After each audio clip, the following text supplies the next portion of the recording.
Hi, పవిత్ర రెసిపీకి స్వాగతం. అందరూ బాగుండాలి, అందులో నేను ఉండాలి.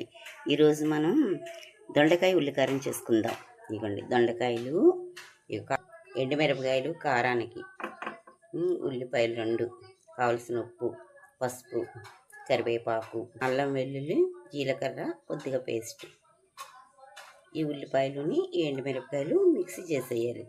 దొండకాయలు పొడుగ్గా కోసుకుని మనం రీఫ్రై చేసుకుని అవి పక్కగా తీసేసుకుని మనం ఫ్రై చేసుకున్నాం. చూద్దాం రండి. ఇవన్నీ చూడండి, దొండకాయలు ఇలా పొడుగ్గా ముక్కలు కోసుకుని ఇవి మనం నూనెలో రీఫ్రై చేసాలి, బాగా వేపుకోవాలి ఎర్రగా. ఇక ఉల్లిపాయ మీకు చూపించాను కదా, 2 ఉల్లిపాయలు, కాసిన ఎండుమిరపకాయలు ఇలా కచ్చాపిచ్చా చేసేసుకోవాలి. దొండకాయ ఉల్లికారం కదండి, చాలా టేస్టీగా ఉంటుంది. నేను వేపుతున్నాను చూడండి. మీకు తయారయ్యాక అనేది బాగా ఎర్రగా వేగిపోవాలి. చక్కగా నూనెలో కొంచెం నూనె ఎక్కువ పోసుకుని ముందు వేపేసుకుని తీసుకోవాలి. మనం దొండకాయ ముక్కలు ఇలా చక్కగా నూనెలో బాగా వేపేసుకుని ఈ పక్కకు తీసేయాలి. తీసేసి ఇదే నూనెలో ఈ ఉల్లిపాయ ఎండుమిరపకాయలు పేస్ట్ చేసాం కదండి, ఇది ఈ నూనెలో వేసేసుకోవాలి. వేసుకుని బాగా చక్కగా వేగాక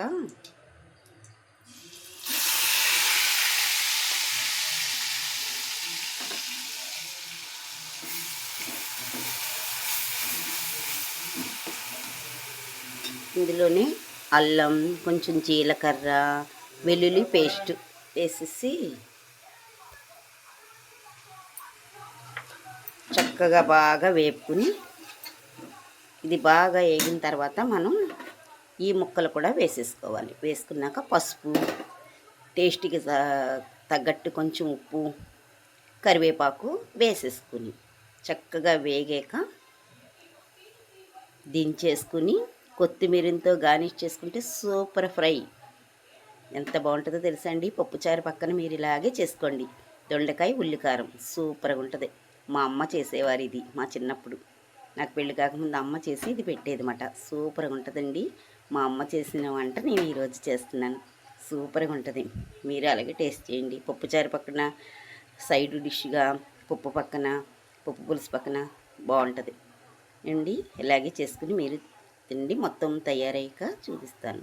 ఉల్లికారం అయిపోయి ఉంటుంది, చూద్దాం. Wow, super. చూడండి, సూపర్గా అయిపోయింది.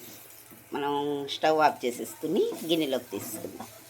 చివరిగా కొత్తిమీర వేసి గాయించేసుకుంటే సూపర్గా ఉంటుంది. పవిత్ర రెసిపీ చూసిన వారు లైక్ చేయండి, షేర్ చేయండి, కామెంట్లు పెట్టండి ప్లీజ్. ఇది మనం గిన్నెలోకి తీసుకుందాం. స్టవ్ ఆఫ్ చేస్తుంది. ఇదిగో చూడండి, దొండకాయ ఉల్లికారం రెడీ. సూపర్గా ఉంటుంది. ఇది డైరెక్ట్గా రైస్లో కూడా వేసుకుని తినొచ్చు. పప్పుచారు పక్కన సైడ్ డిష్గా కూడా బాగుంటుంది. ఇంకా చూడండి, చాలా సూపర్గా ఉంటుందండి.